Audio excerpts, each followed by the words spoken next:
పర్పస్కి వాడుకోవడానికో ఇవ్వచ్చు కాగితం. అది తాత్కాలికంగా ఇస్తారు. కొన్నాళ్ళ తర్వాత అది పాస్బుక్ వస్తుంది. ఆ పాస్బుక్ అట్లట్లట్లా 7 పాస్బుక్ ఉంటే చాలు రిజిస్ట్రేషన్ అయిపోతుంది. ఇప్పుడు నేను వచ్చి ఇవాళ నా దగ్గర కాగితం దొరికాక నేను వెళ్ళి అడిగా ఏదయ్యా అది అనేసి. ఇప్పుడు నేను లిటిగేషన్ అవుతుంది. ఇక్కడ 3 ఉంటారు. ఇది ఎట్టా పరిష్కరిస్తారు? బేసిక్గా రెవెన్యూ వాళ్ళు రూల్ ప్రకారం అయితే నువ్వు ఎంతకాలం పన్ను కట్టలేదు కాబట్టి నీది కాదని చెప్దామంటే ఆ మాట అనే అధికారం అతనికి లేదు. అప్పుడు నేను పన్ను కట్టకపోతే నా దగ్గర ఎక్స్ట్రా పెనాల్టీ.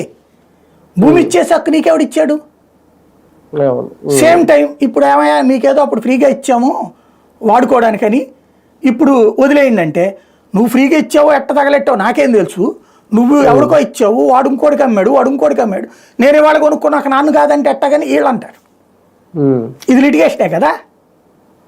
ఇలాంటివే 100కి 90 జరిగేది లిటిగేషన్స్ అన్ని కూడా. అవి పరిష్కరించాలంటే చిత్తశుద్ధి ఉండాలంతే. రాజకీయంగా వాడి మీద వీడి మీద తిట్టుకుంటూ కూర్చోవడం కాకుండా చిత్తశుద్ధితో చేయాలి. అవును రైట్. చూద్దాం నిజంగా ఇప్పుడు చిత్తశుద్ధితో పనిచేస్తుందా ఇప్పుడు ప్రభుత్వం.